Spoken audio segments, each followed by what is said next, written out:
Hi everyone, welcome to my channel. My name is Julie and today's video is my monthly reading wrap up for everything that I read during the month of January. Before I get started talking about those books, I want to mention that I'm doing a mini giveaway for this book, hardcover book, How Do You Live by Genzaburo Yoshino. I'll have the details for that in the description box down below, and I'll also talk about it more when I talk about this book later on in the video, but just a heads up. So yeah, there were some good books that I read this month, some really great surprises, also some pretty big disappointments, but overall I feel like it was a good start to 2020 and my reading year, and yeah, good progress towards my reading goals so far. So yeah, let's just get started. The first book I read I actually listened to on audiobook. I recently deleted my Animal Crossing island and am starting over completely from scratch, so it's nice to listen to something in the background when I'm just running around my island or designing little houses for my villagers. And this first book that I read is the second and final book in the War-Cross duology by Marie Lu. This one is called Wildcard, and it takes place, it's a YA novel, it takes place in a near future where virtual reality has really become a part of everyone's everyday lives. Most people wear these glasses or contact lenses that take them into the Neuralink, which is like a VR overlay of the entire physical world and reality. And the biggest part of this world is a game called War-Cross, and it's basically like a very high stakes VR version of Capture the Flag with two teams, and they're each trying to defend these gems while getting the other team's gem.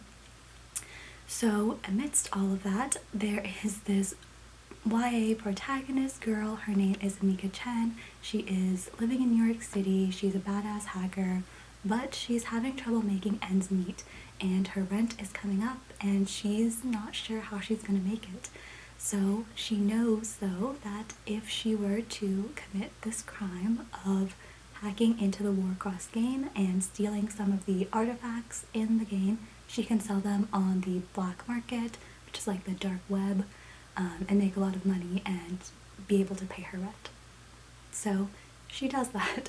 Unfortunately, her hack doesn't go quite as planned, and she glitches herself into the game. Instead of having the authorities get caught on her and her going to jail, the creator of the game actually invites her out to Japan, and she doesn't really have any other better options, and she's curious, so she goes and meets him, and he is this like young, genius, sexy Japanese guy because it's a YA novel, okay?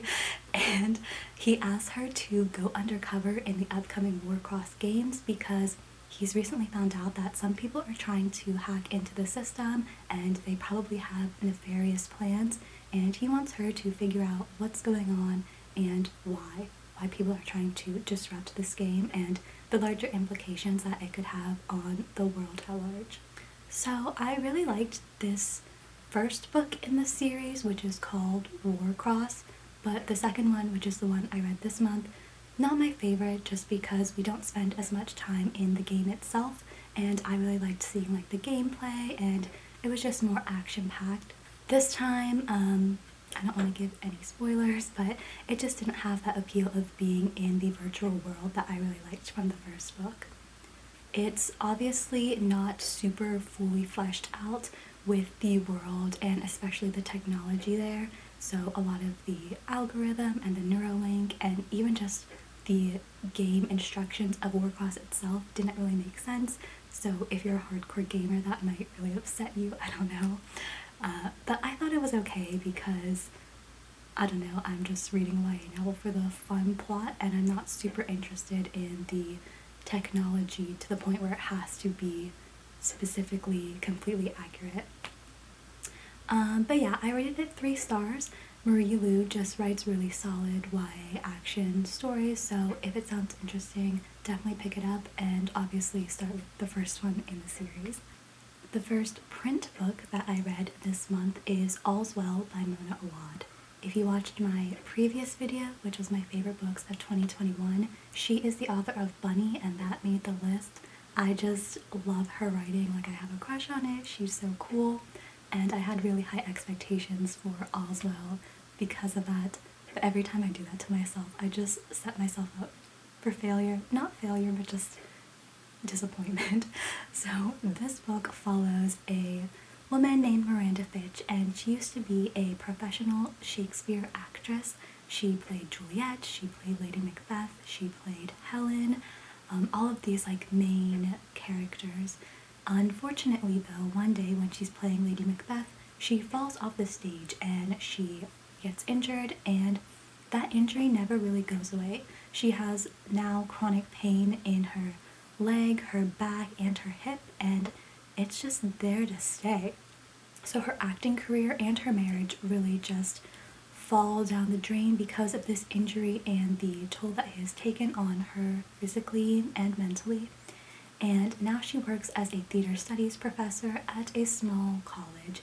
It's kind of like a mediocre college, and she really hates it because not only is she dealing with this chronic pain, and she's going to doctors and specialists and therapists and like acupuncturists, and they all are saying the same thing, which is that it's all inside your head. Like, nothing's showing up on our x-rays or our scans. Like, you're fine. It's just psychological. If you just tried to get better, like, you would be able to. So that's super frustrating and, just horrible. And on top of that, none of her students really like her. She can't really connect with any of them except one. And she says that she spends most of her days as this theater studies professor just trying to coax out their mediocre talent, and she can't see that spark in any of them. So nothing is really going her way. Her students want to put on the play Macbeth, but she is insisting on the Shakespeare play All's Well That Ends Well instead. So her students are in a mutiny, her one friendship is kind of falling apart, and she's still in pain every single day. It's hard for her to even move or do anything. So, with all of that looming over her head, one day she goes to a bar, she sits down, she's approached by these three strange men, and they offer her a drink called the Golden Remedy. And she's like, well, what do I have to lose, right? So she takes it, and immediately she feels better. Her pain is gone, or not gone, but it's manageable, and it's like a whole new world for her. So she goes back and she drinks it again, and everything starts to fall her way. Like, she starts feeling like she can do things again. Her students are suddenly very pliable and like interested in All's Well instead of Macbeth, and she's just so happy that things are finally working out for her that she doesn't care whatever price tag might be attached to this sudden turn of luck. But eventually things do start to catch up to her, of course, and she realizes the price that she didn't think she had, but she might now have to pay. The main crux of this book is the way that we view people who have chronic pain, especially when that pain is invisible to us. It's physical, but it doesn't show up on x-rays or scans, and how we often think of that pain as performance, especially when it is women who are in pain, and how we always dismiss that pain or say it's like in your head, if you try to get better, you'll be fine. And I really like the way she's talking about that, the way she portrays Miranda's pain. It really makes you realize how tough just the simplest things can be for someone who is in excruciating pain every single moment of their life. But just like Bunny, Mona Awad's writing is so good in the way that she just lets us fully inhabit someone else's mind and their skin, and the way being inside someone else's head like that warps reality and makes us wonder, is this really happening? Is this real? Is this not? And of course that's kind of tying into the topic of pain too, like if you can't see it, is it real? In the instance of chronic pain, yes, but in instances of like golden remedies, who knows? The world that Mona Awad creates is always like whimsical and playful, but also dark and a little bit strange, and I just love how she manages to mix all of that together. Unfortunately though, I did prefer Bunny much more. That was just probably because it's partially more relatable to me, and secondly, I just think she pulled off the elements of her writing that I love better in Bunny. It just worked a little bit better. And in All's Well, I had those familiar elements of her writing that I loved, but I wanted to see her do something a little bit different with her.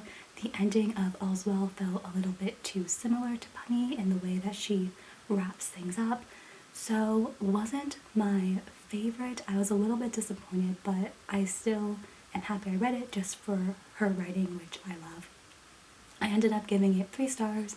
It was a solid read, but I just can't stop comparing it to Bunny, which is not fair, but I have to do it anyway. The next book I read is How Do You Live by Genzaburo Yoshino. I picked up this book whenever I was in New York City, and I got it because it's marketed as Hayao Miyazaki's favorite childhood book. If you don't know him, he is the creator of the Studio Ghibli films, which I love. And yeah, it's also the source material for his upcoming movie, and I really wanted to see what the original story is like before I go see the film. So this book follows a 15-year-old named Copper, and he's standing on the edge of this Tokyo building and looking down at all of the people on the street below. And he has this revelation that people in the world, there's so many of us, we're just like molecules essentially, and we move and are moved by the world. And this revelation really gets him to start thinking about the world and the meaning of life. And with the guidance of his uncle, he starts to have these questions, and through his own trials and tribulations kind of understands what it means to live as a human being, and more specifically what it means to live as a good human being. So reading this, I could really see why so many people love this book. It is a Japanese classic, as the cover says. It feels a lot like books like The Little Prince and The Alchemist, in that you have this sort of young protagonist who is finding out about the world, making discoveries, and also along the way having these profound thoughts about existence and humanity and the nature of all things, essentially. It is heartwarming, and I can see how it's inspirational. For me, though, it didn't really quite deliver, and I think part of the issue for me personally is that I read it as an adult, and a lot of Copper's revelations and his surprises and learnings about the world didn't feel like revelations or that profound to me, because I feel like I've already known those in a way just from growing up. And that's the same thing with The Alchemist and The Little Prince. I read those both as adults too, so I feel like part of their like profundity is inaccessible to me because I read them when I was too old, and that's really sad.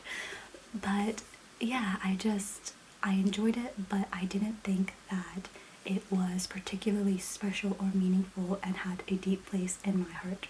It is also just a bit of a personal preference. Whenever I'm reading something, I don't think that something is profound just because someone tells me that it is profound or it's supposed to be profound or meaningful. For me personally, there has to be some element of self-discovery and coming to a conclusion by myself in order for me to think that it's meaningful or it has a deeper meaning. And you can't really do that too much in a children's book because children aren't going to get that level of subtlety that you might be able to portray in a different piece of fiction. So it didn't really quite meet my expectations, but I'm very excited for the film regardless because I just love like the Studio Ghibli visuals, and I think it'll be really good, and I'll probably like it more than the book, quite honestly, which is really rare for me. But yeah, so on to the details of the giveaway. I did buy this book, but I'm giving it away because I'm trying to be really intentional about the books I keep on my shelf, and not to be like Marie Kondo, but it's not sparking joy, so I think it will bring joy to someone else instead. So the giveaway, you'll get a copy of this book, plus a little handwritten letter and some stationery items if you'd like them. The details of the giveaway are in the description box down below. Essentially, there are 3 steps: like this video and subscribe to my channel. Secondly, follow me on Instagram or Twitter. And thirdly, comment on this video with your favorite book that you read recently or the last book that you read recently, and your Twitter or Instagram handle so that I can reach out to you if you win the giveaway. So that is all you need to know, but yeah, I hope this book finds its way into someone else's hands to be loved and cherished. The next book I read is one that pleasantly surprised me, and it is Birds Art Life, A Year of Observation by Maclear. This is a nonfiction work that is a mix of essays and memoir. So Maclear is currently, when she wrote this book, she is struggling with all of the demands that come with being a parent, a worker, an employee, and also a caregiver. And she really just is feeling kind of lost and untethered, and she's trying to make art but also kind of can't do that right now, and she needs something to hold on to and to kind of grasp firmly and say in her words that she is doing more than calmly bracing herself. And I just love that line already. But so she goes on some birding excursions with an avid birder, and throughout the course of a year, she has a different essay for each month of the year where she talks about the birds that she saw that month and also all of the things that she has learned from birds, or she uses birds as a jumping point off to talk about things like love and regret and art and writing and how those kind of influence each other and how humans also interact and have a relationship with nature. So this book is just so good, and I think primarily it's because I read it at just the right point in my life. I found myself tearing up a lot of times because it felt like everything that Maclear was going through, a lot of it was just things that I had been thinking about, but she put it into words so beautifully, and it's kind of about being lost and finding things again in a hobby or pursuit that you never really thought about before, and how that is a journey in of itself, and how love can kind of spring up from unexpected places. So much of this book felt like she was just talking directly to me and like peering inside my brain, not in a creepy way, but sort of in a creepy way with just how accurate she was.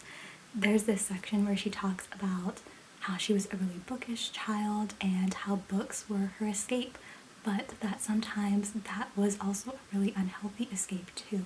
And I really felt that. She says, I'm gonna just read this. She says, sometimes books have housed me and sometimes they have encased me. And that's just a line if I've ever heard one. Because like, where is that line between having something as an escape to leave the walls around you behind? Where is the difference between that and, you know, not caring if the walls around you are burning? And I don't know, it's just so good, like much to think about. And there was this one section that she has on cages and freedom, and she's saying that a lot of times, even when animals in captivity, even when their doors left open and they could go out into the wild, they choose to stay in the confines of the cage instead, because they know on some like intuitive level that if they were to go out into the wild, their chances of survival would be a lot less. So they stay in, and they just are kind of okay with that. And she's saying that that is a natural feeling and it's okay to feel that way, but then she follows it up with this, and it just kind of floored me, and I don't know, I just really needed to hear it, so I'll read it in case anyone else needs to hear it too. She says, I understand. I understand getting stuck. I understand wanting to make a change while circling around the same neural cage. I understand that sometimes it can be hard to live with open doors. Yet in an effort to hoard solitude and keep people out, there is a risk that all you end up doing is fencing yourself in. I'm just gonna leave it at that. I rated this book 5 stars because it just really spoke to me at the right moment of my life that I'm in right now. It might be objectively closer to a 4-star, but I don't know, it's a 5-star for me. Great writing, great themes, great messaging. Yeah, just excellent. And I was so surprised that I had a 5-star already because I'm very stingy with my 5 stars, so it's a very exciting moment for me. The next book I read is Kim JiYoung, born 1982 by Namjoo. So this book follows a woman named Kim JiYoung, and she is essentially the most average of the average as you can get. She is a typical, like, Korean woman, and she went to school, she got a job, she got married, and now she has a kid. And that's like the basic trajectory that her life has followed. But now that she is in her 30s and she's had her daughter, life starts kind of catching up with her in an unexpected way. She starts to impersonate the voices and complete identities of other women that she has semi-known or like adjacently known in her life. And these women are both dead and alive. And when she's impersonating them, she truly believes that she is these women and she has fully embodied and become them. So her husband is concerned and he sends her off to a psychiatrist, and we see Kim JiYoung through the psychiatrist's eyes as he's writing up his report and unable to really figure out what is at the heart of JiYoung's affliction and how this came to be. I was quite excited for this book because a lot of my friends really liked it, and it's pretty famous and controversial in Korea too because it is such a stark portrayal of the experience of being a woman and how that is so closely tied to misogyny and the patriarchy and all of those super fun things. And I also just find the premise so immediately compelling. I love that JiYoung is able to become these other women and how that is kind of a metaphor for the shared experience of being a woman. JiYoung doesn't need to know all of the nitty-gritty details of these women's lives in order to become them, because just being a woman is enough to know what their lives are like and what they may have been through. Unfortunately, if you're a woman in Korea or in any part of the world, you have been like gaslighted, abused, harassed, pretty much anything, like something negative has happened to you because of a man. Unfortunately, that is just the way it is. And this book is tapping into that and saying that, yeah, like every woman has gone through this, every woman is kind of able to become another woman through those shared experiences. And I think that's so great. I love it. Obviously not the part about like women being at the hands of men, but the premise that she sets up in this book to talk about that. But unfortunately, because I like that premise so much, I wanted to see more of it throughout the book. The book is like less than 200 pages, and we spend a lot of time with JiYoung as she's growing up, and we see her throughout the different stages of her life, and I liked getting that backstory and learning about her. But I also wanted to see it brought into completion more at the end and just expanded on a little bit more. The ending felt really rushed to me, and I just wanted to see JiYoung kind of like go crazy. I don't know. I just feel like if I was in that situation, I'd get a little unhinged. So it was a little bit disappointing of a read, but I still enjoyed it. But yeah, I rated it 3 stars. It was good, but not as good as I was hoping for. The next book I read is another audiobook called The Forest of Stolen Girls by Jun Her. This YA novel is set in Joseon, Korea in the 1400s, and it follows these 2 sisters as they try to uncover the mystery of what happened to their missing father while mending their broken relationship in the process. So the 2 girls, Hwani and Maewol, when they were children, they were left in a forest and they were chased through the forest by a masked man. Very normal. They escaped the encounter and they were unscathed, but their family did break apart because of it. Hwani went with their family to the mainland, and Maewol was left with the village shaman and pretty much abandoned. Years later, the same forest where those girls were, other girls have started to go missing, and there are these reports of a man in a mask again seen through the forest and sort of terrorizing this mountain. The father of the 2 girls, he decides to go back and investigate and try to figure out what's happening to these girls. Why are they going missing in the forest? He is a detective, so it makes sense. And he also wants to see Maewol again because he feels bad that he abandoned her.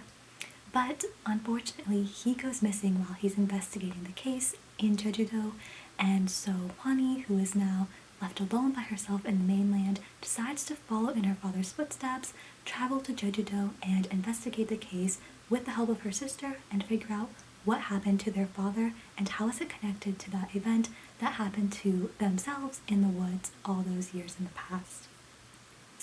So, I didn't really like this book, and I think it's a case of it's not you, it's me, because everyone else on Goodreads seemed to love it. The pacing was a bit weird, but mostly I just didn't really care about any of the characters, especially Hwani, who is our main girl. On the boat over to Jeju-do, she is giving us this little speech about how she's going to follow in her father's footsteps and, treat everything really logically and rationally and investigate with care and follow facts, not feelings. And I'm like, okay, that makes sense. But as soon as she gets to the island, she finds one scrap of evidence and immediately suspects the person who it is attached to. And then she finds another piece of evidence and she immediately suspects the person close to that piece of evidence. And I'm just kind of like, girl, where was that stuff from the boat? Like, what is going on? So she just keeps making these irrational choices and kind of launching herself headlong into things while still proposing that she is like rational and level-headed, especially considered when compared to her sister, who is a little bit more headstrong and she just kind of does what she wants. She's more free-spirited. But it just didn't really make sense with her characterization. I didn't really understand Hwani as a character, and especially when the other characters in the book would always say like, oh, like Hwani, you're so intelligent, you're so smart, but because I couldn't see that for myself, I couldn't trust the other character's judgment of her, and I just didn't really like her as a character. I liked Maewol a lot more, and that was really disappointing for me. If I had read a physical version of this book and not listened to it on audiobook, I think I would have not finished it. But since it was an audiobook, I just kept going, and the ending was kind of touching, but it still just didn't really give me the impact and intrigue that I thought I was going to get for a detective-style story that is really about family too. So I rated it 2 stars, and I feel like that is a little bit generous. The next book I read is a classic, and I don't really pick up classics. I prefer to read contemporary books, just personal preference, but I thought that I would be remiss as a writing English sort of major to not have read something by Jane Austen.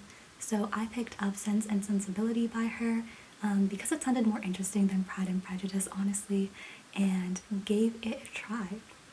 So Sense and Sensibility follows these 2 sisters who are complete opposites. Eleanor is the eldest. She is calm, level-headed, rational, very polite, and her younger sister, Marianne, is passionate and headstrong. She doesn't really care about social convention and niceties, and they're just very different, but they have a strong relationship with each other. Of course, though, their feelings about and preferences when it comes to love are very different too, just like their personalities. So Eleanor, she wants someone who is a gentleman, very stable, reliable, steady, secure, someone who can give her like the comforts that she needs, is pretty nice, but she's not looking for something that will sweep her off her feet. Marianne, on the other hand, will settle for nothing less than that sweeping romance and that dashing figure who will come in and kind of save her and give her this really passionate romance that she wants.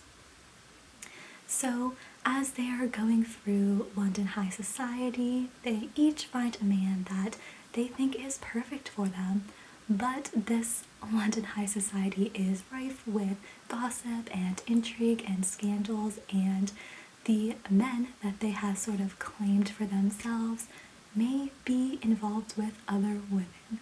I actually enjoyed this book a lot more than I thought I would because it kind of reads like an 18th century version of a reality TV show with all of the gossip and scandals that are going on. It's quite funny to read about, and it's quite fun to see just how different Eleanor and Marianne are, especially when thrown into the same situation. Jane Austen is really good at writing dialogue, especially the subtext of conversations, what people are saying versus what they really mean, and especially in like an upper class sort of setting, how all of these insults and barbs are kind of disguised under niceties and other polite conversation. That was really fun to see, and I can see why so many people say that she is witty, like she is. Towards the middle of the book, though, I started to get bored. I just felt like things were dragging on. We had been through this information already, and then we get to the end of the book and things are like over like that. And it didn't really make sense. I wish that she would have cut down from the middle and added more information and more just like content to the end because it felt pretty rushed. But I thought it was okay. I gave it 3 stars. It definitely isn't my favorite classic, but I am really happy that I did finally read a book by Jane Austen too. Another audiobook for this month is Feline Philosophy, Cats and the Meaning of Life by John Gray. This is a super short nonfiction work in which Gray kind of argues that humans could learn a lot from cats because cats' default is happiness. They're like, as long as they have their basic needs provided for and there is no threatening situation, they're happy, they're content, they're living their lives. Whereas humans, we're always plagued by questions of existence and meaning and happiness, and our default is not happiness, and we just have all of these feelings that make our existence kind of hard to handle. So he's arguing that we could be more like cats and just kind of live our lives without the anxieties that plague us. On the whole, it is supposed to be a more like light look at philosophy through the lens of cats. So if you like both of these things, you might enjoy this, but if those do not sound appealing to you, then I would not recommend it. I gave it 3 stars because it kind of met my expectations and did nothing else. The very last book I read this month is one that I can only describe as unexpected. So this book is called Piranesi by Suzanna Clarke, and it takes the form of a record log or journal in which our main character, Piranesi, is describing his day-to-day tasks and his day-to-day life in his world. But his world is not our world. His world is this vast, infinite house with this beautiful classical architecture. Think pillars, like marble statues, all of that. It's infinite and it's labyrinth, and he lives there. And the upper floors of the hall are ruled by clouds. The lower floors of the house, these halls, are ruled by the sea and these surging tides that sweep in. And the middle floors are where Piranesi lives and where he resides, and he just goes about his day there. There is no one else living in this house or this world than Piranesi, except for one other person. And as Piranesi is talking to this other person, he begins to have some questions about what this person is saying. And as more things start to unfold, Piranesi really has to suddenly evaluate everything he knew about this house and his world and his place in it. I think the book is just a masterclass in a piece of fantasy fiction because I think a lot of books are too long and you don't need that much like page count to get a vast world, loving characters, and a good plot. And Piranesi has all of that in like 250 pages. It's just so good. I didn't expect to cry, but 5 pages from the end, I just felt like I was tearing up because we see and grow with Piranesi and see like how he's changed and where he is now, and it really affected me, and I didn't think it would. So much of this book has so many potential areas for symbolism and metaphor and illusion, and those are definitely in there, but at the same time the book is saying, like, you don't need to do that either. You don't need to do this analysis because the things that we see around us, they don't have to have a deeper meaning attached to them in order to be beautiful or to be significant. Just the fact of their mere existence is beauty enough, and that it's just enough, like, period. And I love that idea. It's so beautiful. It's just a really touching book without veering into the territory of being like sweet or saccharine, you know, like cloying or cliche. It just does everything in this really fresh way, and I thought it was really beautiful. That was kind of incoherent, I think, but know that I really liked this. I rated it 4 stars, but it's definitely closer to 4.5. Alright, those are the 10 books that I read during the month of January. My latte is nearly gone, so perfect timing. Please don't forget about my mini giveaway with the details in the description box down below. And yes, thank you so much for watching. If you have stuck around this long, I hope you have a lovely day. Bye!